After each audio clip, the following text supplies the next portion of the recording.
দেখুন আমরা অনেকেই কিন্তু শুধু রিল ভিডিও এবং শর্ট ভিডিও এগুলোই আপলোড করে থাকি, কিন্তু ফেসবুক কিন্তু সবসময় আমাদেরকে প্র্যাকটিস করার অপশন দিয়ে থাকে এবং বলে, এবং মাঝে মাঝে কিন্তু আমাদের ড্যাশবোর্ড চেক করে দেখলে আমরা কিন্তু এই অপশনটা পাই, সেটা হলো improve your video best practice option.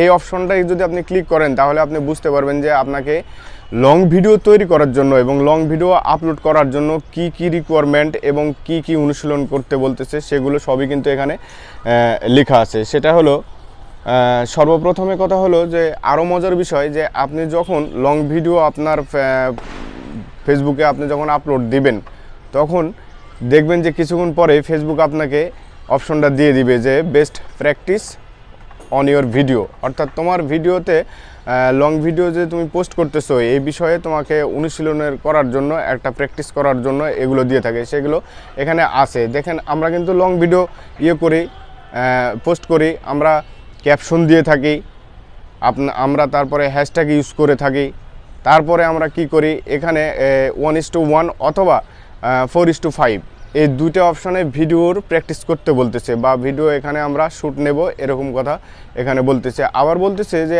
আপনার লং ভিডিওতে অতিরিক্ত এনগেজমেন্ট পাওয়ার জন্য আপনাকে অবশ্যই এখানে আসা মন্তব্য এবং মন্তব্যের রিপ্লাইয়ের সাথে আপনাকে জড়িত থাকতে হবে।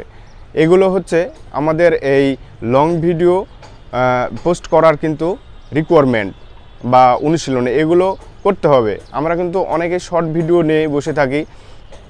আরেকটা কথা হলো সেটা লং ভিডিও কিন্তু অবশ্যই হতে হবে আপনার 3 মিনিটের প্লাস, 3 মিনিটের নিচে আপনি লং ভিডিও পোস্ট করবেন না। এটা কিন্তু ওখানে ওই প্র্যাকটিসে বা ওই অনুশীলনে কিন্তু এটা লেখা আছে। আরেকটা আছে যে আপনার যে ভিডিওটি অবশ্যই 720-এর উপরে থাকতে হবে। আপনি 1080 দিয়ে রাখতে পারেন আপনার ক্যামেরা, আপনি এর নিচে আসতে পারবেন না।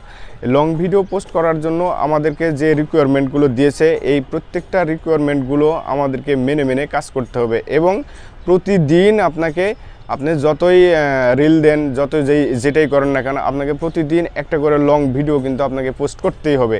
কারণ লং ভিডিও পোস্ট করার জন্য এখানে এটা গুরুত্বপূর্ণ, যেমনি আমাদের বিষয় তেমনি ফেসবুকও চায় যে আপনার প্রোফাইলে বা আপনার পেজে অবশ্যই আপনার লং ভিডিও থাকতে হবে। সুতরাং এই যেগুলো নিয়মকানুন আমরা প্র্যাকটিস করে আমরা জানলাম যে সর্বপ্রথমে হচ্ছে আমরা এখানে হ্যাশট্যাগ, ক্যাপশন এবং বর্ণনা, ডিসক্রিপশন, তারপরে হচ্ছে ক্যামেরার সাইজ, তারপরে হচ্ছে এখানে ভিডিওতে আসা মন্তব্য এবং মন্তব্যের উত্তর সঠিকভাবে দিতে হবে।